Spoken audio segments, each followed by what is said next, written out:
First of all, thank you to you and all the people, good people at Full Circle Funerals. I think I did talk about a couple of years ago with you and thoroughly enjoyed it. So I'm absolutely privileged and honoured to be invited back to give another talk with a slightly different theme, but still about the work that Soul Midwives do.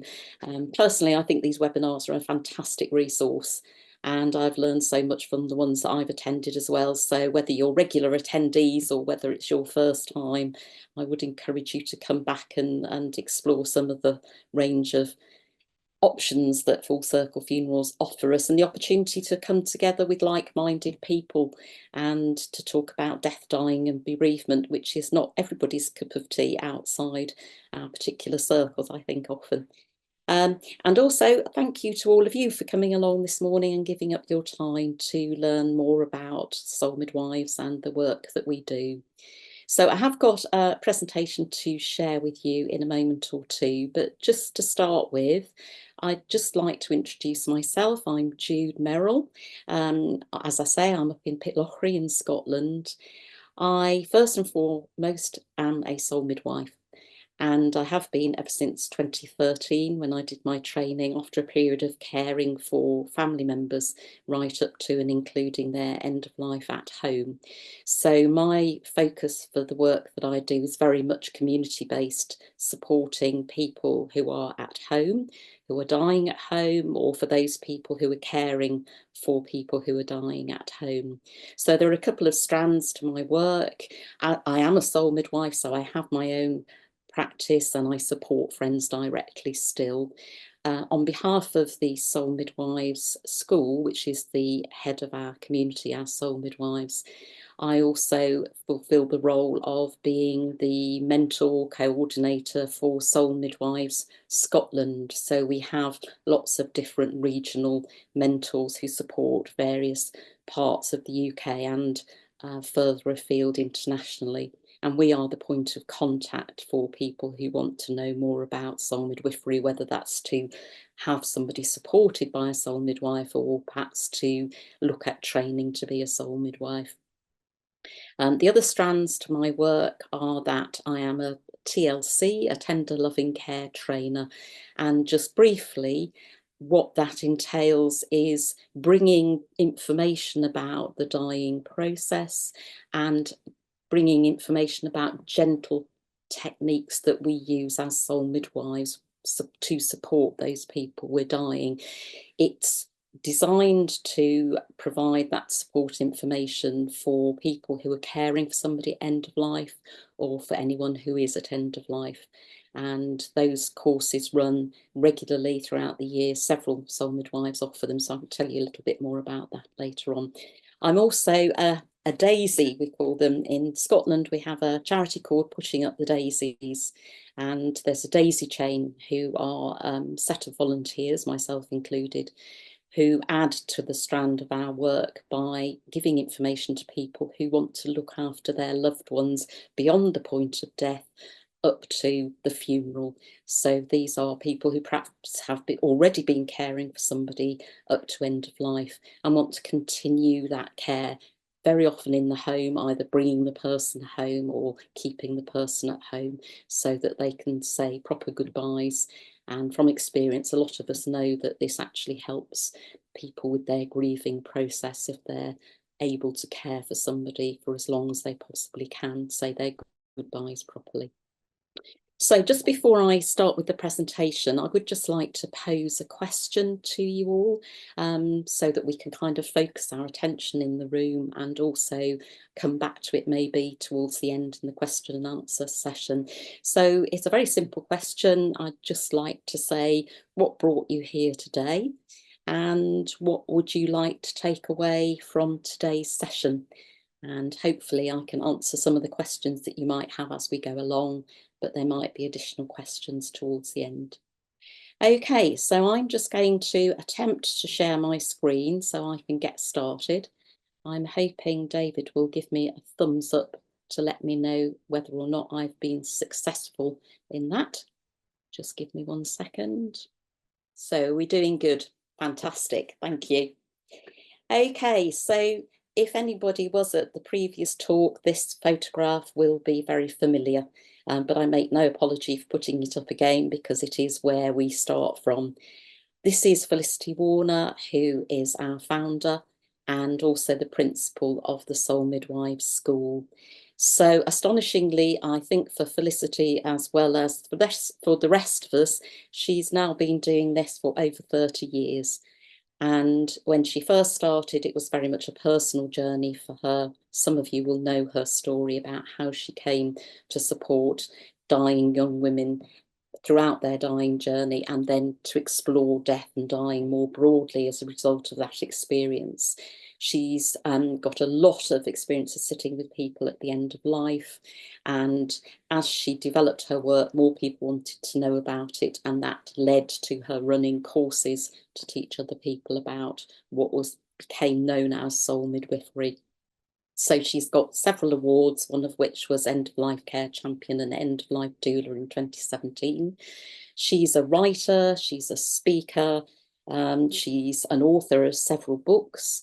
A Safe Journey Home was her rewrite of her original book called A Gentle Dying, and that's a very general book that's incredibly useful for anybody who's caring for somebody at end of life. It's easy to read, easy to access, and has some wonderful gentle techniques in there that can be used very simply to help the dying process. She then followed on with the Soul Midwives Handbook, which is a bit more specific to people who are interested in perhaps training to be a soul midwife.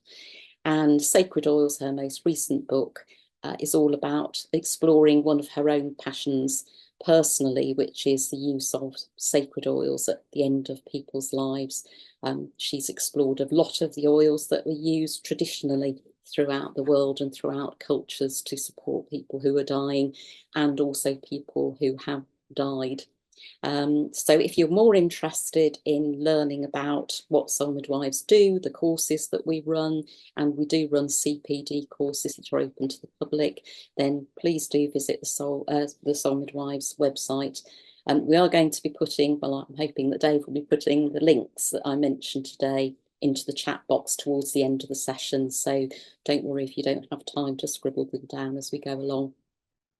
Just to say, we are also an international community, so we have Soul Midwives in the USA, Canada, South Africa, Australia, throughout Europe, and we also work, of course, across the whole of the UK. So this is Helen. She is your local contact here in the north of England. So that's northwest and northeast. She also covers Northern Ireland and the Republic of Ireland. So if any of you, and I know some of you are from local up north places, if you need the help of a soul midwife or want to know more about how we can support people in your area who may be dying, do get in touch with Helen. She's also a tender loving care TLC trainer, and she runs regular TLC days throughout the year, every month, and details for that and the dates for those are on her website. So do get in touch. She'd be delighted to hear from you. And her website details are also at the bottom there. So what do we do? This is our banner that becomes very familiar to people, where we take stands at exhibitions and conferences. It's a big pull-up banner. It's about 6 feet high, so it's very visible, and it's designed to tell people very quickly about the work that we do. So the most important thing to say is that we are non-medical. We are non-denominational, so we work with all beliefs and no beliefs of the people who are dying, and we can work in a variety of settings. So as I said previously, a lot of my work is in the home, in the community, but we have soul midwives who work in hospices and in hospitals and in care homes as well. And these are the very briefly things that we offer to the people we care for. So we can work with end of life plans if people want to do that. We can use gentle therapies, and we'll talk a little bit more about how that works later. And basically provide companionship, listening, and at the very end of somebody's life, we can also provide vigiling. And sometimes that's the point at which we get involved with the person at end of life. We may not have met them before that, which I guess is a bit like being a funeral director, where you perhaps are working with a family and a person you've not previously met. So it's quite challenging work sometimes, but very rewarding in that respect. As individual soul midwives, we come from a huge variety of backgrounds. So some of us are also health and social care practitioners. Some of us are complementary therapists. Some of us are celebrants and even funeral directors. And some of us are grief and bereavement counsellors. Some of us are artists or musicians and carers, or any combination of all of these things. So a huge variety of backgrounds, which I think adds richness to our offer as soul midwives. In terms of how we're remunerated, a slowly growing number of soul midwives are becoming directly employed by various bodies, hospices, housing associations, which is a bit of a strange one, but it happens. But most of us are freelance and self-employed. So more specifically, what we all do is to support well-being towards the end of life, which is obviously the title of the webinar. So we'll look in a bit more detail about how we do that later. But just to explain what I mean by the term well-being, which is not necessarily a phrase that you'd associate with somebody when they were dying. But the way we look at that is that at the time when somebody is dying, they are incredibly vulnerable, very often tired, and finding it very difficult to cope with what's going on with them, and also feeling quite powerless about what they can do to support themselves and their family in the situation in which they find themselves. So in brief, soul midwives really aim to help a friend to feel empowered, enabled, supported and validated. So looking at that in a bit more detail, we try and empower people to understand that although they might feel powerless, they still do have choices and preferences about their care, about how they choose their dying journey, where they'd like that to be, if at all possible, and that they are still able to decide how they would like to take their next steps, enabling them to know that they can still make decisions. They can make decisions about their care, they can make decisions about what happens to them after they've died in terms of making funeral wishes. There are lots of decisions still to make that aren't necessarily just to do with their medical care. We support them by being an advocate in those decision-making processes. So advocate, yes, is quite a heavy word in some sense, quite a technical word. Perhaps I would prefer to call us pilots in the term of navigating, or translators. So if you can imagine that the dying person sometimes has a whole host of wonderful support in place for them, but sometimes the huge number of people they're dealing with, GPs, district nurses, consultants, hospice at home, all these people coming in and out makes it quite difficult to know what the process is, who to talk to, and us as a neutral presence in that particular process can actually help to support them to see their way through and know what's important to them. And very important, validated, making sure that all the people we work with absolutely know that they are being listened to and heard. And again, as neutral people in this process, there are things that sometimes a person we're working with will talk to us about that they feel unable to talk to anybody else about, even their family and friends, because their family and friends also are struggling with the fact that they're dying, and not everybody can cope with that. So as a neutral presence in that process, we can be incredibly useful. So getting to know our friends and personalising their care is really paramount importance to us. And also it means that we can support the choices that people make, even when our friend is perhaps unable later on in the stages of dying to articulate those choices for themselves. So as a way of exploring how this person-centered care kind of works in practice, I'm just going to invite you to engage in a questionnaire that we use very often as soul midwives with the people we're working with. We call the people we work with friends rather than clients or patients. And this is just quite a short questionnaire, but it's incredibly helpful in trying to find out what is of most importance to the people, the friends we're working with, about their dying process. So I'm going to invite you in a minute just to have a couple of minutes, perhaps 3 minutes, no more than that, to read through the questions that I'll put up on screen in a second. And you can simply read through them if you'd like to. If you want to make notes and actually do the questionnaire yourself, then that's absolutely fine. And later on in our session, it would be great to come back if any of you felt that you would like to share some of your responses to that. But don't feel you have to, just reading the questions is fine. And I am very aware that it is an emotive subject for many of us. So if you would prefer not to engage in the questionnaire, I will tell you when I'm about to put it up, and you can just switch off, take a break for a minute and then come back. We'll be back again with the rest of the slides in about 4 minutes' time.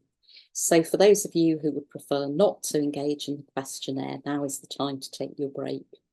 For those of you who would like to engage, here it is. So I'm just going to leave that with you for a few minutes to read through and to respond to.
So just a little more time available for those of you who would like it.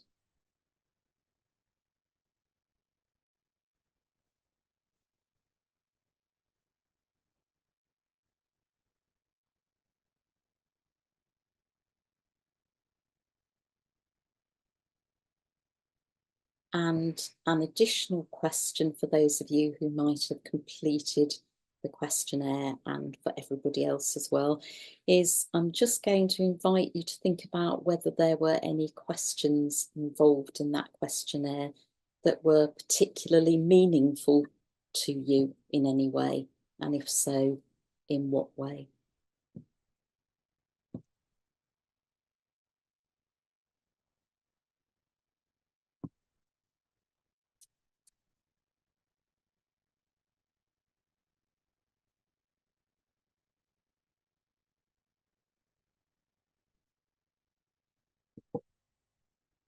Okay, so if that's given everybody enough thinking or writing time for now, that's perfect. And for those of you who didn't engage with that process, I've moved on to the next slide now.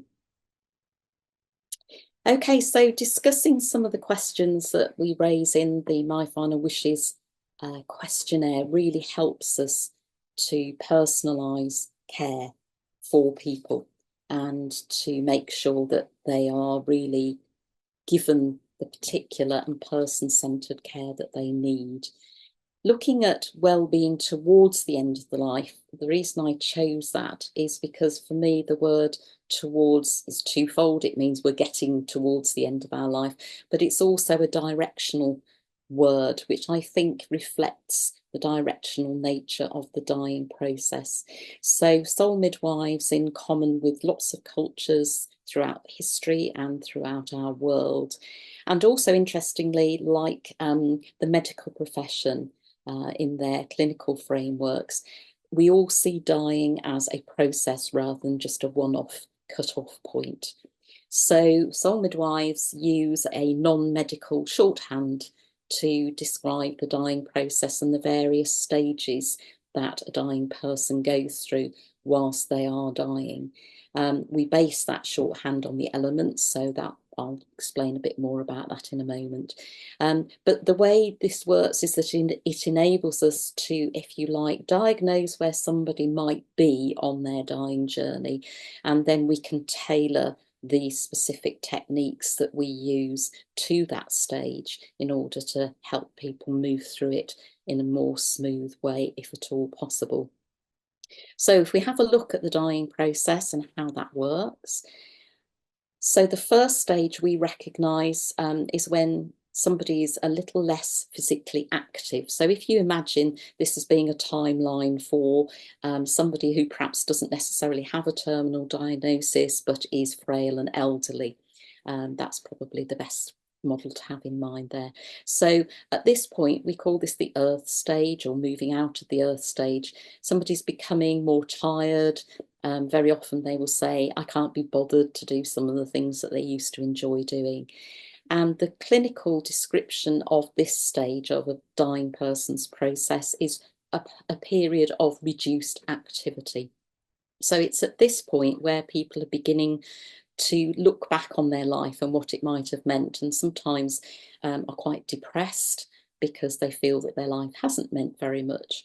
So it's at that point where Soul Midwives can really help with doing memory work with our friends, creating photo albums, recipe books, scrapbooks, journals, looking back at old cards and letters from family members and friends, and also focusing, and I know Dave has mentioned this in one of the webinars that he's done, living legacy work sometimes. So writing letters and cards for people on for future occasions, or creating, organising gifts for family. So one lady I worked with recently had ordered bulbs for her family so that they could plant them after she died and have something to remember her by when they came up.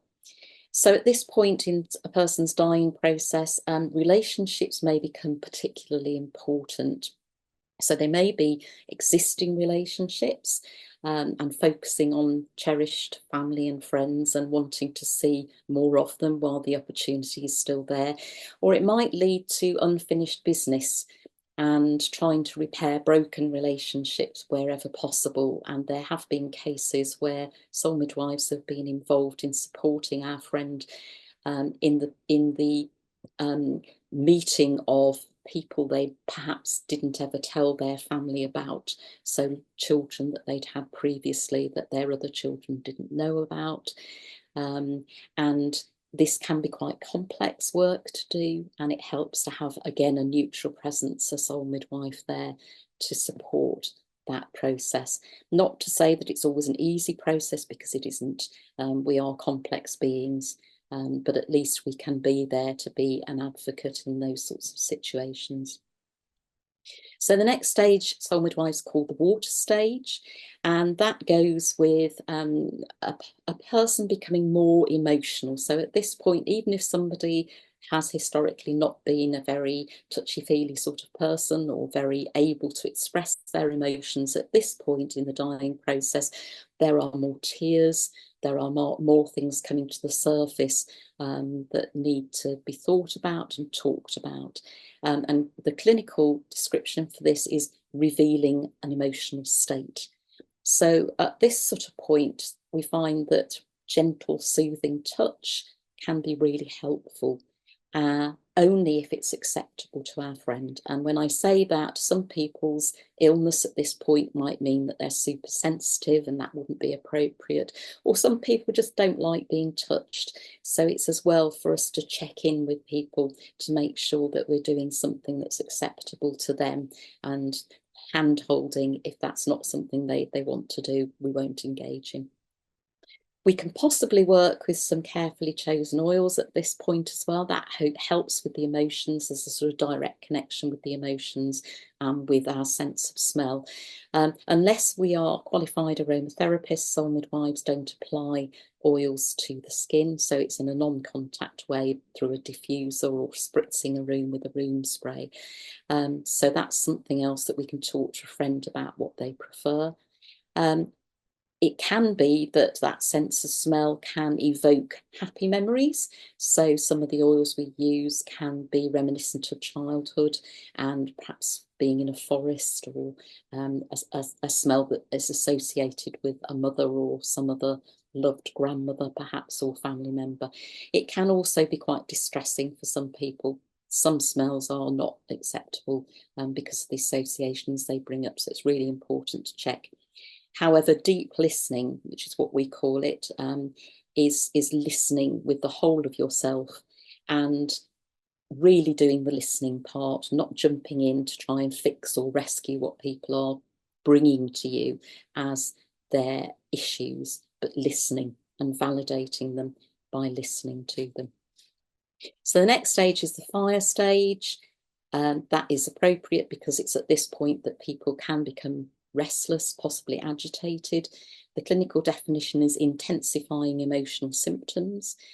At this point, it can be really helpful, as the My Final Wishes questionnaire flagged up, if we are aware of our friends' spiritual needs. So people may have a cultural belief system. They may have a religion that they have belonged to throughout their lives and still belong to and find a source of comfort. People can be spiritual without being religious. Not everybody kind of thinks of that, but having a conversation about it, it's possible to point out that it is perfectly possible to be spiritual, to feel that sense of connection to something bigger than ourselves, even if we don't find that we're part of a religious system. It may be that a friend that we're working with has no particular beliefs about their dying process or what happens afterwards, and we work with whatever belief system our friend has, whether that is something that's defined or whether that is something that they're not really very sure about or definitely are not interested in. But being aware of it means that where appropriate, we can support that. So I come back to the hand holding, if that is acceptable to our friend. If you make a circular motion when you're holding hands with somebody, or perhaps just rub your thumb on the palm of the person whose hand you're holding, that can actually be very, very helpful when somebody is agitated. It has a very soothing effect. And also simply offering a reassuring and calm presence, which again, in the fire stage sometimes isn't as easy as you might think. When somebody's agitated, it's quite difficult sometimes to remain calm. Again, a soul midwife perhaps has more chance of doing that than maybe family members and friends do, who buy into that agitation and want to do something about it. So the next stage and the final stage is the air stage, and this is self-explanatory. It's the point at which people's breathing may become very irregular, as the clinical stage describes irregular breathing patterns. So at this point, actually providing sounds in the friend's room that are soothing for them is really important. So if you know what sort of music that they would like to listen to, that can really help, in as much as you don't want to be playing something to them that they really don't want to hear. At this point, people can still hear, and music is something that really speaks very directly to them at this stage of their dying process.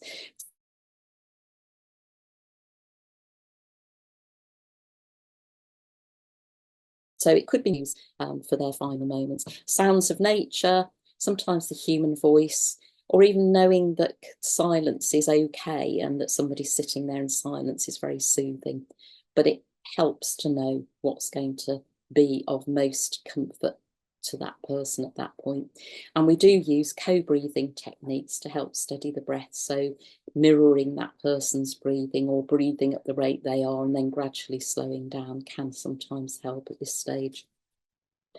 And then the final hours, which is clinically described, I found interestingly, as a stage at which a dying person may be seeing people or places not visible or present to you, a very common experience for those of us who work with those at the end of life. It can be helpful to have talked through beforehand, wherever possible, a creative visualization. So this is going back to that, where would be the place that you would be like to be at the end of life if you possibly could be. So a safe place, somewhere that somebody would return to when they're agitated or they're waiting for pain relief during the dying process. And at this stage, when the person might be semi-conscious or unconscious but still hearing very well, we can bring in some of those visualizations for the people for whom it's appropriate, who might have talked about some sort of transition visualization if they believe they are moving to a different place, perhaps walking a path or setting sail or meeting a family member who's already died, or some sort of revered religious teacher. Then we can talk that through to remind them about it during the process. And at the very least, we can vigil with people, which is really bearing witness to their process, validating them and their unique place in the world as they die. So do we have any way of knowing whether soul midwives are successful in the work that they do? So with this in mind, I actually worked with a couple of friends and asked them recently whether they would mind sharing their experiences with us all, and to talk a little bit about the work that we did together and whether they felt that it was helpful for them. And I'm deeply grateful to both of them for sharing their experiences and giving me permission to share them with you. So the first friend was not at her end of life and still isn't, but approached me with a view to looking at how she could best plan for her end of life. So we met in person at the beginning of our work together and then worked remotely via Zoom and email since then. So this is her feedback. I've always lived independently, so need to feel organised. Aware of time marching on, then a few illnesses followed by COVID further focused my priority. I've already written 3 different wills. As circumstances changed, then understood there's a whole lot more to this process as I went along. I didn't know who to ask and trust until I came across the Soul Midwife title, which led me to my Soul Midwife. Our initial face-to-face meeting immediately established confidence in her, and her willingness to take time to go through her fantastic peace of mind materials and use for reference was valuable. We had some Zoom calls, sent copious emails as we worked together through current legislation and the process. My Soul Midwife's sensitivity to my need when and how to pace myself, address chunks and then let life take over for another chunk of time, encouraged me to persevere, especially with the legal stuff. I would never have more or less completed such an emotionally challenging journey without my Soul Midwife. She now knows more of my private thoughts and feelings in such a respectfully gentle way. I feel relieved to have been able to make the most of the rest of my life now. I feel my Soul Midwife's a best friend in a deeper way. Her work is invaluable. The second friend tells in her own words when and why we first met. Our contact, which I find quite unbelievable actually, has been wholly remote via Zoom, email, phone calls and text messages. She says, in 2022, I approached Soul Midwives when I was desperate for support for my husband Carlos as his life was drawing to the end. Due to the complex and unusual circumstances of his health, Carlos did not have a terminal diagnosis, so I didn't get help from the usual sources. I had no nursing experience at all and did not know what the realities of palliative care were.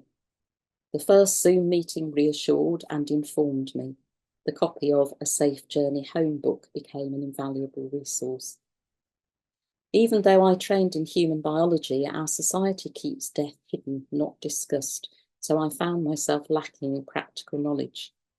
Although a couple of Zoom sessions were enough to offer valuable information and support, the emails and texts continued, letting me know that support was always there if I needed it. Please note, in the Zoom sessions, I could also talk about practical, difficult things that I didn't wish the family to know. That was so valuable. The contact continued after Carlis died, and the quality of advice really helped me to go through the process of grief of losing my dear Carlis. To this day, I'm still in touch with my soul midwife, who I now regard as a dear friend. I happily pass on information re soul midwives, and going forward with our NHS in decline, they will be really needed. I certainly have soul midwives in mind when my turn to depart comes. So with huge thanks again to both my friends for giving me permission to share their thoughts with you. They've taught me such a huge amount, and I'm deeply grateful to have learned so much from them. So just moving on then briefly to the wider work that soul midwives do in palliative and end-of-life care. As many of you will know, this week is Hospice Care Week, and so it seems a perfect time to think about, in the first instance, how soul midwifery interacts with hospice and palliative care. So our partnerships with hospices continue to grow and evolve. And recently, St Christopher's Hospice down in London, offered a post which was specifically for a soul midwife or end-of-life doula trained person, which was pretty wonderful. So this is the job description that they put out there. It was an innovative role for them to provide a doula or soul midwife to support someone with a terminal diagnosis. They specified that it's a non-medical role, and it was to promote the quality of well-being. Perfect. The person's sense of identity and heritage, and also their self-worth, so valuing them as an individual. I love the fact that they describe the role as walking with the individual, and that there would be a clear focus on the practical, emotional, and if appropriate, spiritual needs, offering compassion, knowledge, and experience. So I think that actually is a pretty perfect description of what soul midwives do. And I'm so glad that they offered this post to somebody who had been trained. I think actually in the end as an end-of-life doula, we're pretty interchangeable in that respect. And also we have a partnership ongoing with St Oswald's, which is in Gosforth, which my colleague Helen in the north of England, the mentor, helped to co-create with the hospice. That's a volunteer role actually at the moment, but it is doing similar work with St Oswald's. In our wider work with people who support those at end of life, soul midwives are involved with all these various organisations in various capacities. So up here in Scotland, we have No One Dies Alone Ayrshire, which one of our Soul Midwives Scotland groups set up as a community-based initiative. You may be familiar with No One Dies Alone as a hospital-based initiative, but in this case, volunteers are trained to go and sit with people when they're dying in their own homes, if they have no one else to be with them, if they wish to have somebody to be with them at end of life. And a new No One Dies Alone is being set up in Lanarkshire over the next couple of months or so. We're also involved in compassionate communities. Specifically, St Columba's Hospice got involved with a compassionate communities initiative that was driven by another one of our soul midwives. They provide compassionate neighbours, which is a similar sort of scheme to No One Dies Alone, where neighbours are recruited and trained to sit with people when they're dying or when they've had a terminal diagnosis. You'll be familiar, I'm sure, a lot of you, with Dying Matters and Dying Matters Week. So that's in the whole of the UK, but Dying Matters Week specifically in England. In Scotland, Good Life, Good Death, Good Grief are the organisation we are involved with as Soul Midwives. Both Dying Matters and Good Life, Good Death, Good Grief run annual events that are designed to support and promote conversations about death, dying and grief. So we have Dying Matters Week down in England, and we have Demystifying Death Week up here in Scotland. And Good Life, Good Death, Good Grief also have a festival in the autumn coming up in November called Two Absent Friends, which is an opportunity to remember those people who have already died in a huge variety of ways. We're also part of the End of Life Doula International Research Group. They run symposiums and organise research into the work that End of Life doulas and soul midwives do. Their latest symposium drew together research that had been happening over the last couple of years, including the partnership between End of Life Doula UK and the NHS in both Leeds, which some of you will know about, and in Richmond down in London. So the symposium this year was an opportunity to feed back on some of that research. And we had a very interesting session on day 2 where policymakers actually came along to listen to the results of the research and what we've been able to achieve over the previous 2 years.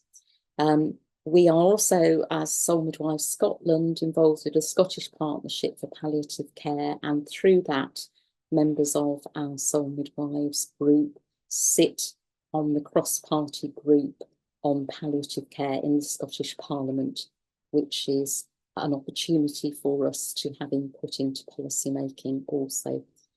And I mentioned particularly Canadian Soul Midwives with reference to the parliamentary work that we're involved with because of the assisted dying bill, which is currently being looked at in the Scottish Parliament. And we have the opportunity to make our views known about that particular topic with reference to our wonderful Canadian Soul Midwives, who of course in Canada already have assisted dying and know a lot about working with people who choose that particular route for their end of life. So looking to the future and end of life and the contribution of soul midwives, whatever end of life looks like to you, just very briefly, some of you may remember the Lancet Commission report on the value of death, bringing death back to life, which was in January 2022. I think Full Circle were responsible for setting up a conference on that with the Leeds Bereavement Forum, which sadly I think no longer exists, but a brilliant conference. And that report is looking at the state of dying in the 21st century and what it looks like now and how it might be improved. So looking to the future, they came up with a series of key messages, which included 5 principles of what they called a realistic utopia, which was a new vision of how death and dying could be. And the 5 principles, if we just look at them very briefly here, so the social determinants of death, dying and grieving are tackled. Well, that's quite a big topic, and I think we can all be involved in that in some small way. But specifically to soul midwives, I feel their principle 2, dying is understood to be a relational and spiritual process rather than a physiological event. So again, that's relating to working with people throughout that whole process of dying, not just at the point of death. Networks of care lead support for people with dying, caring and grieving. Well, we're involved in TLC courses and as individuals to provide all sorts of networks of care for people in that situation. Conversations and stories about everyday death, dying and grief becoming common. I think a lot of us also are involved with bringing that to the fore, Full Circle Funerals through the webinars, a lot of us through our involvement with Dying Matters Week and Demystifying Death Week, and in our normal conversations with people. It's recognised as being hugely important. And as an addition, the Commission report also includes specifically death doulas as an example of already existing change agents in this move to systemic change. So just as the last one, other future trends, just to flag a few up. Life care. Obviously, we will need to assess the impact of assisted dying on our work as soul midwives and as celebrants. A growing move towards encouraging the dying to remain at home wherever possible.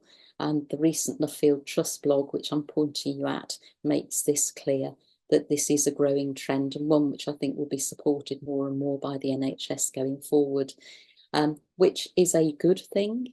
I support people dying at home, but I think it poses questions for all of us about how that is going to be resourced, and to make sure that it's fully supported, and that those people who are caring for people at home, particularly unpaid and unrecognised carers, are fully supported in the work that they are doing so valuably in that respect.